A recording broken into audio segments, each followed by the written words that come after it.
अस्सलाम वालेकुम। आज हम अपने चैनल पर बात करेंगे हबीब बैंक की तरफ से जो लीज़ पर दी गई गाड़ी है उसके बारे में कि वो किस तरह से उनकी एक साथ जो है हमने पे करनी है और कितनी एक साथ हैं और कौन-कौन से लोग जो हैं जो अप्लाई कर सकते हैं इसके ऊपर।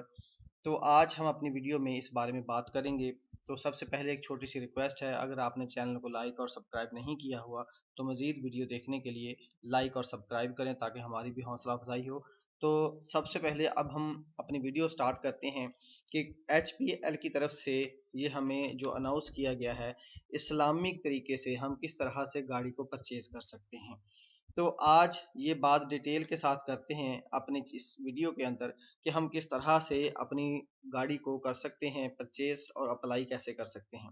तो सबसे पहले ओवरव्यू में आते हैं। तो ओवरव्यू में सिर्फ इतनी ही बात बताई गई है कि हमारा जो हबीब बैंक है उसमें इस्लामी कार फाइनेंशियल जो है उसके ऊपर आप अप्लाई कर सकते हैं, अपने ख्वाब को पूरा कर सकते हैं। तो अपने ख्वाब को पूरा करने के लिए हमें किन किन डॉक्यूमेंट और किन किन चीज़ों की ज़रूरत होगी उसके अलावा ये हम बात करते हैं। सबसे पहले बात करते हैं हम की फ़ीचर्स की कि हमारे फ़ीचर कौन-कौन से होने चाहिए।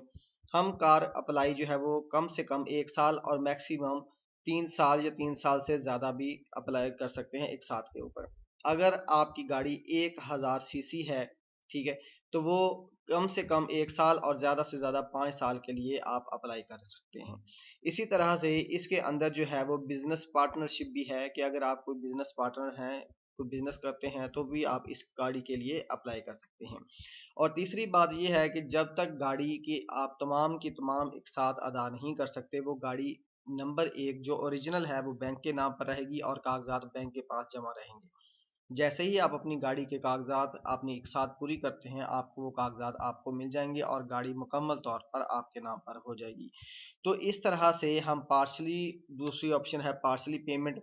अगर आपके पास पैसे ज़्यादा हैं, अगर फॉर एग्ज़ाम्पल आपने 70,000 रुपए पर मंथ की किस्त की हुई है और आपके पास पैसे ज़्यादा हैं, तो आप 1.5 लाख या 5 लाख या 8 लाख रुपया भी इकट्ठा जमा करवा सकते हैं ताकि आपकी एक साथ जल्दी कंप्लीट हो सकें।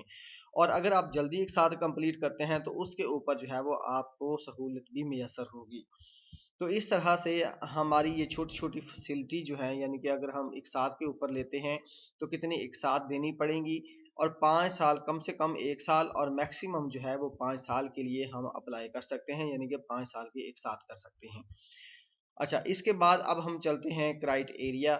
हमारा क्या क्राइटेरिया होगा जो हम इस गाड़ी के लिए अप्लाई कर सकते हैं अपनी गाड़ी को कार परचेज़ करने के लिए। तो इसमें क्राइटेरिया के अंदर जो है वो एज आ जाती है और क्राइटेरिया में 2 चीज़ें जो हैं इन्होंने बयान की हैं। नंबर 1 एक बिज़नेसमैन और नंबर 2 एक आम आदमी जो कि जॉब करता है। अब हम बात करते हैं कि इस क्राइटेरिया के अंदर एक सैलरी है और एक सेल्फ एम्प्लॉय है जो कि अपना कारोबार चलाता है। अगर सैलरी है तो ज़ाहिर-सी बात है उसमें पहला सवाल यही होता है कि सैलरी कितनी हो? तो कम से कम सैलरी जो है वो 20,000 होनी चाहिए जो जॉब करने वाला इंसान है। अब सेकंड बात है उसकी एज कितनी होनी चाहिए? कम से कम एज जो है वो 22 साल यानी कि 22 ईयर और मैक्सिमम जो है वो 59 ईयर होनी चाहिए। और इसी तरह से अगर हम सेल्फ एम्प्लॉय जो है वो किस तरह से इसके ऊपर अप्लाई कर सकता है।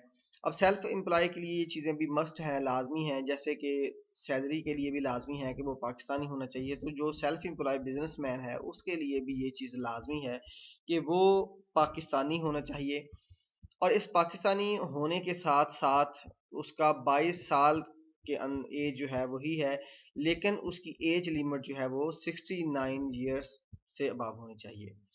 अब हम अप्लाई कैसे कर सकते हैं? जो सैलरी वाला है उसके लिए अपना शनाख्ती कार्ड ज़रूरी है और इसी तरह से पासपोर्ट साइज़ 2 फ़ोटोग्राफ ज़रूरी हैं और उसके बाद जो है वो उसकी स्लिप ज़रूरी है जिस जो सैलरी आती है या जो कंपनी के साथ उनका कॉन्ट्रैक्ट हुआ है वो स्लिप जो है वो चाहिए। और उसके अलावा बाकी अदर डॉक्यूमेंट भी हो सकते हैं। अब सेल्फ एम्प्लॉय जो बिज़नेसमैन है उसके लिए भी यही कंडीशन है, एनआईसी कार्ड होना चाहिए, 2 पासपोर्ट साइज़ अपना तस्वीर होनी चाहिए। बाकी 6 मंथ का रिकॉर्ड उसका बिज़नेस का होना चाहिए कि क्या प्रॉफ़िट हुआ, क्या लॉस हुआ, कब से उसके नाम पर है बिज़नेस, ये तमाम चीज़ें जो हैं वो होनी चाहिए। बाकी उसके अलावा बैंक अपनी तसल्ली के लिए जो है वो डिफरेंट डॉक्यूमेंट भी आपसे पूछ सकता है या हासिल कर सकता है अपनी तसल्ली के लिए। और फिर हम आते हैं अप्लाई के ऊपर, तो अप्लाई के ऊपर जब हम नहीं, उसके बाद हम आते हैं कि इसके ऊपर जो है इस्लामिक सर्विसेज फाइनेंस के अंदर हम एक साथ कैसे करते हैं। तो इसके अंदर जो है एक मिनिमम छोटी गाड़ी जो है वो आपको 22 लाख में पड़ती है। इस्लामिक इस्लामिक कार फाइनेंशियल के अंदर जो है वो छोटी गाड़ी जो है वो 22 लाख की पड़ती है। उसके बाद जो है वो आपने एक साथ करनी है, 5 साल की कर लें, 2 साल की कर लें, 4 साल की कर लें, वो आपकी अपनी मर्ज़ी है। जैसे आपको अपना सेटल लगता है कि मैं इतनी एक साथ जो है आसानी के साथ जो है और इतने साल के अंदर मैं आसानी के साथ अपनी किस्तें पे कर सकता हूँ। तो उसके बाद जो है अगर आपने अप्लाई करना है तो आपने अप्लाई नाउ के बटन के ऊपर क्लिक करेंगे तो एक फॉर्म जो है नीचे ओपन हो जाएगा। इस फॉर्म को हम अपनी रिक्वायरमेंट के हिसाब से हम फिल करेंगे। तो सबसे पहले हम कार फाइनेंस जो है वो ऑप्शन सेलेक्ट करेंगे। उसके बाद जो है हम अपना नेम सेलेक्ट करेंगे, इसी तरह से एनआईसी नंबर सेलेक्ट करेंगे, सिटी कौन सा आपने वो सेलेक्ट करना है, कॉन्टैक्ट नंबर सेलेक्ट करना है, उसके बाद ईमेल आपने करना है और आपके अपना घर का एड्रेस जो है वो आपने इंटर करना है। ये सारी चीज़ें इंटर करने के बाद आप सबमिट के बटन के ऊपर क्लिक करेंगे तो आपकी रिक्वेस्ट जो है वो बैंक को चली जाएगी और कुछ ही दिनों के अंदर बैंक का जो एम्प्लॉय है वो आपके साथ राब्ता करेगा और आपको बैंक में बुलाएगा और बाकी का फॉर्म जो है वो वहीं पर फिल अप करेगा और बाकी तमाम मालूमात आपसे हासिल करेगा कि आप किस तरह से गाड़ी हासिल करना चाहते हैं, आपकी क्या पेमेंट है, बाकी की तमाम रिक्वायरमेंट जो है वो बैंक के अंदर बैठ के पूरी की जाएँगी। तो हमारी वीडियो देखने के लिए बहुत-बहुत शुक्रिया। अल्लाह हाफ़िज़।